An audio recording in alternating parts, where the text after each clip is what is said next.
Antes de morir, José Alfredo Jiménez nombró a los 6 cantantes que más odia. ¿Sabías que José Alfredo Jiménez, ese gigante de la música ranchera, no solo dejó canciones inolvidables, sino también unas enemistades que pocos se atreven a contar? Hablamos de un tipo que podía llenar cualquier cantina con su voz. Pero también de un hombre que cargaba celos, rencores y heridas bien profundas. Antes de morir, José Alfredo nombró a los 6 cantantes que más le dolían, los que más le hicieron sufrir en su camino musical. Y ojo, no era por odio, más bien por tristeza, porque la música les quitó algo que nunca recuperaron. Décadas después, secretos guardados en cartas y grabaciones están saliendo a la luz, revelando el lado más íntimo y humano de este poeta sin formación, pero con más de 1000 canciones que marcaron generaciones. ¿Quieres saber quiénes fueron esas espinas que clavaron en el corazón de nuestro mayor cantautor? Prepárate, porque vamos a adentrarnos en los nombres que la historia quiso callar y las historias que nunca se contaron en los reflectores. Comencemos. Jorge Negrete. José Alfredo Jiménez y Jorge Negrete fueron 2 figuras icónicas de la música ranchera, pero su relación estuvo marcada por una fuerte rivalidad. Negrete, el charro cantor y estrella del cine de oro, representaba la música con técnica, disciplina y elegancia. En cambio, José Alfredo era un joven guanajuatense autodidacta que componía a puro corazón y sin formación musical, lo que para Negrete era una falta grave.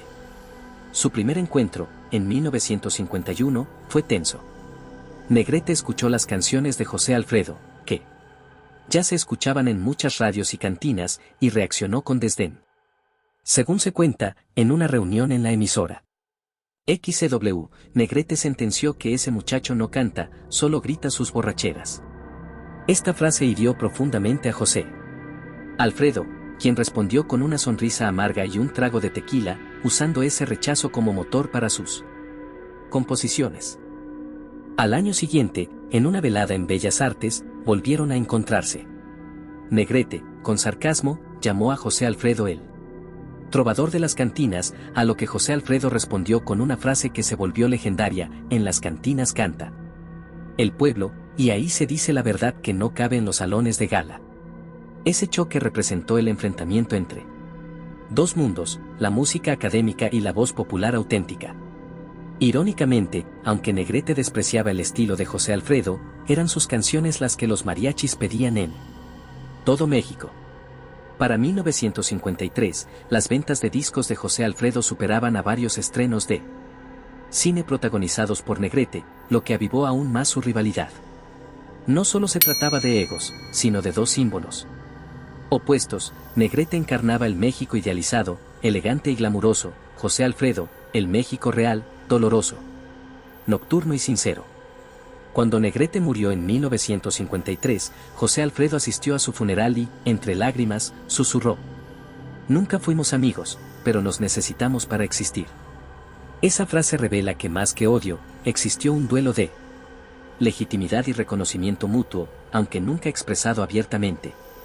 Para José Alfredo Jiménez, Jorge Negrete no solo fue su rival más grande, sino el espejo imposible donde siempre midió su talento. Y en esa tensión y herida nació parte de la grandeza que hoy los hace leyendas. Miguel Aceves Mejía. Al empezar su carrera, José Alfredo Jiménez veía a Miguel Aceves Mejía como un ícono, con una voz pulida y técnica impecable, todo lo que él no tenía.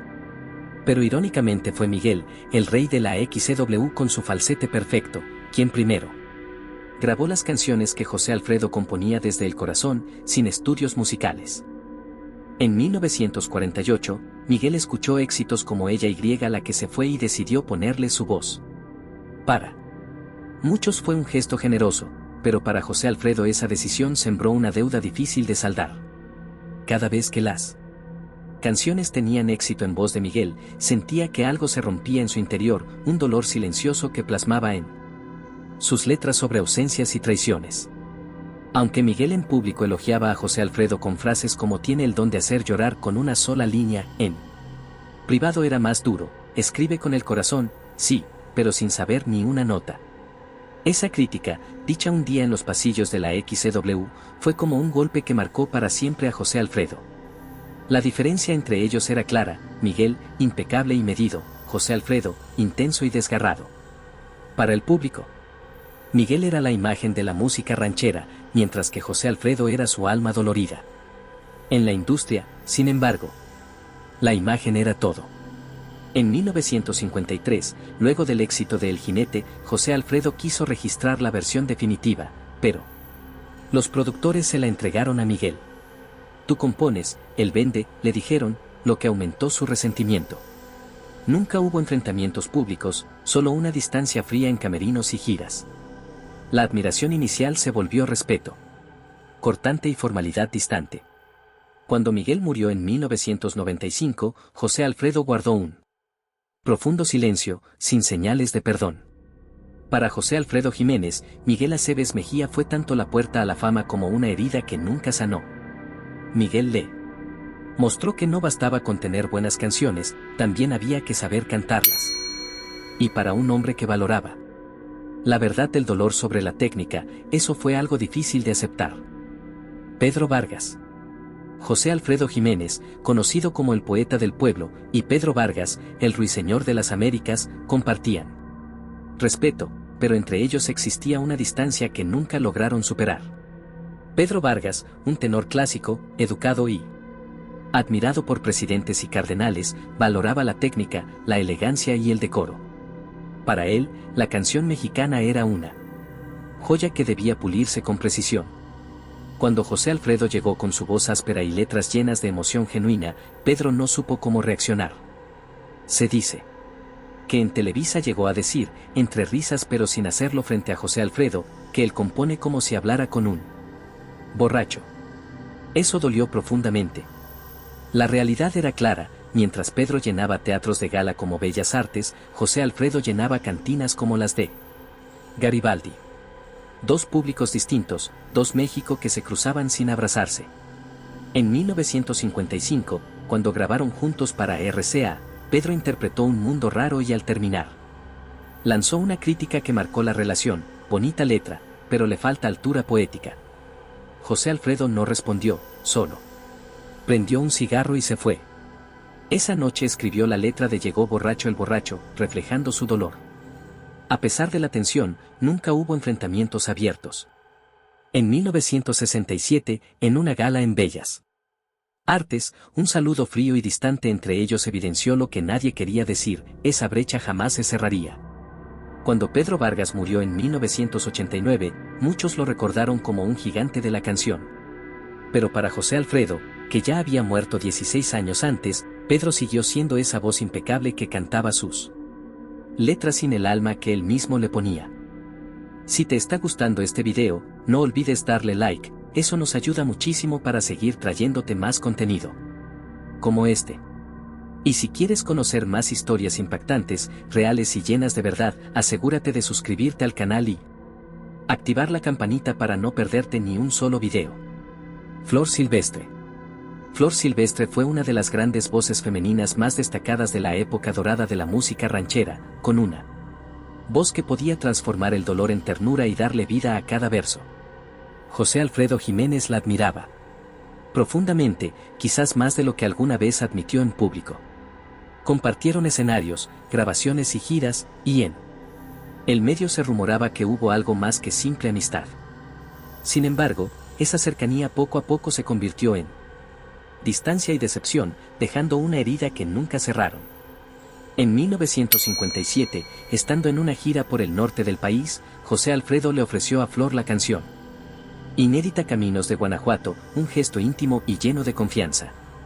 Flor escuchó atenta pero decidió no grabarla, optando por un repertorio más comercial. Para José Alfredo, ese rechazo fue especialmente doloroso, no solo por la canción, que más tarde se volvió un clásico, sino porque lo tomó como un rechazo personal. A partir de ahí, dejaron de hacer duetos y sus encuentros se volvieron fríos y formales. En 1960, en un programa de televisión, Flor Silvestre cantó Que te vaya bonito sin mencionar a José Alfredo como su compositor, un detalle que la gente probablemente no notó, pero que para él fue imborrable. Con el tiempo, el silencio entre ambos se volvió definitivo. Aunque José Alfredo evitaba hablar de ella en público, en sus Anotaciones privadas dejó una línea que muchos interpretaron como una indirecta: la traición más amarga es la que llega con perfume y sonrisa. Cuando José Alfredo murió en 1973, Flor Silvestre no asistió al funeral y solo envió una corona. Para él, ella fue ese amor que nunca se convirtió en realidad, una voz que lo emocionó, pero que finalmente eligió otro camino. Esa historia sin respuesta se transformó en canción y en memoria. Javier Solís. Imagina llegar al mundo de la música ranchera en los años 60, cuando parecía que ya no había lugar para nadie más. Así fue la llegada de Javier Solís, joven, guapo, con una voz de terciopelo que conquistó corazones y escenas en tiempo récord. Para José Alfredo, quien ya cargaba con el peso de la fama y la enfermedad, ese ascenso fue fascinante y a la vez perturbador. No había resentimiento al principio, incluso se admiraban mutuamente. Javier Solís había grabado varios éxitos de José Alfredo como Sombras, Qué bonita es mi tierra y Payaso. No era raro escucharlo en entrevistas agradeciéndole por poner palabras al dolor de todo un país. Pero como suele pasar en el espectáculo, lo que empieza con halagos puede terminar frío. El quiebre fue sutil, casi invisible, pero real. Testigos cuentan que en 1965, durante una gala en Monterrey, se planeó un número especial. Solís cantaría junto a José Alfredo un popurrí de sus mejores canciones. Todo estaba listo: ensayos, luces, mariachis afinados. Pero minutos antes del show, Solís decidió hacerlo solo, alegando tiempos de producción. José Alfredo no reclamó, solo mostró ese gesto resignado y herido que solo quienes lo amaban realmente conocían. De ahí en adelante, en reuniones, José Alfredo hablaba de él con una frialdad extraña: es buen intérprete, pero canta con espejo, no con cicatriz. Nadie entendía bien qué quería decir, hasta que alguien explicó años después: Solís era técnica, imagen, perfección, pero le faltaba algo que para José Alfredo era crucial: la verdad cruda, el temblor del alma que no busca aprobación, sino desahogo. Él mismo dijo una vez: el pueblo lo ama, pero no sabe que ese dolor suyo huele más a perfume que a cantina. En 1966, la muerte de Javier Solís fue un golpe inesperado. Tenía apenas 34 años. Murió en plena fama y juventud, tras una operación menor que se complicó. José Alfredo no podía creerlo al principio. Cuando le confirmaron la noticia, guardó silencio. Luego escribió en una servilleta de bar una línea: murió sin tiempo y con todo por explicar. Nunca dijo qué significaba exactamente. Entre ellos no hubo guerra, sino reflejos.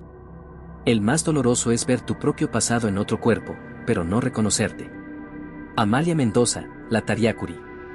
Pocas voces en la historia de la música ranchera logran transmitir tanto dolor y pasión como la de Amalia Mendoza. Su talento para darle vida a las canciones de José Alfredo era único: no solo las cantaba, las sentía y las convertía en gritos y susurros desde lo más profundo de su alma. Esa intensidad hizo que su relación fuera tan intensa como dolorosa.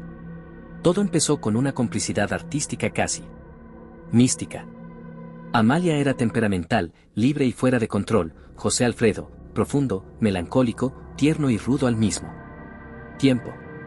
En las grabaciones se peleaban, reían, brindaban. Las giras eran una montaña rusa de emociones: peleas en camerinos y reconciliaciones entre tequila, aplausos y canciones que nacían de esas tormentas. Él dijo una vez en entrevista: cada vez que discutíamos, nacía un bolero ranchero. Y no exageraba. Pero la intensidad tiene un costo. En 1962, durante una gira por Estados Unidos, algo se rompió de manera definitiva. Cuentan que una noche en Los Ángeles, tras una discusión sobre el orden del repertorio, Amalia se negó a salir al escenario si José Alfredo no quitaba una de sus canciones. Él, dolido en el orgullo de compositor, accedió, pero esa herida nunca sanó. A partir de entonces, la tensión creció. Amalia llegó a decir en entrevistas: si no las canto yo, nadie recuerda esas canciones. José Alfredo no respondió, pero escribió en una servilleta una línea que se volvió verso: las canciones no necesitan madre, solo verdad. Meses después nació La que se fue. A pesar de todo, nunca dejaron de trabajar juntos. Se necesitaban. Él encontraba en ella la voz perfecta para sus palabras, y ella sabía que sus mejores momentos eran cantando los textos de un hombre que la entendía como pocos. Pero el diálogo entre ellos se volvió frío, lleno de silencios y miradas congeladas. En 1971, en una entrevista en Guadalajara, le preguntaron a José Alfredo si Amalia era la voz definitiva para sus canciones. Él encendió un cigarro, pensó y dijo: fue la mejor intérprete que tuve y la que más me costó olvidar. Esa fue quizás la única vez que admitió que más allá del arte, entre ellos había una historia rota. Amalia vivió muchos años más sin volver a hablar públicamente de José Alfredo después de su muerte en 1973. No hubo homenajes, no palabras, solo un silencio que lo decía todo. Para José Alfredo, ella fue el eco más fuerte de su sensibilidad, la única capaz de devolverle su dolor amplificado y la que convirtió sus canciones en himnos mientras le obligaba a tragarse la amargura. En ese silencio quedó una verdad que ninguna canción pudo contar: a veces, el alma gemela no te salva, te quiebra. José Alfredo Jiménez no solo dejó canciones, sino un legado vivo que sigue retando lo establecido y tocando las fibras más profundas de quienes lo escuchan. Su vida y su obra están llenas de secretos, contradicciones y momentos que pocos conocen. ¿Qué más habrá detrás de esas letras que parecían tan simples pero que guardan historias poderosas y emociones auténticas? Si te quedaste con ganas de saber más sobre la vida de este ícono, sobre sus luchas internas y las batallas que libró contra una industria que no siempre lo entendió, estás en el lugar correcto. Aquí seguimos para descubrir juntos esos detalles que pocos cuentan y que hacen que cada canción suene aún más verdadera. Así que no olvides suscribirte al canal y activar la campanita para no perderte ninguna de las historias que tenemos preparadas para ti. Porque la música de José Alfredo es solo el comienzo, y su verdad aún tiene mucho por revelar. ¿Listo para continuar este viaje? Nos vemos en el próximo video.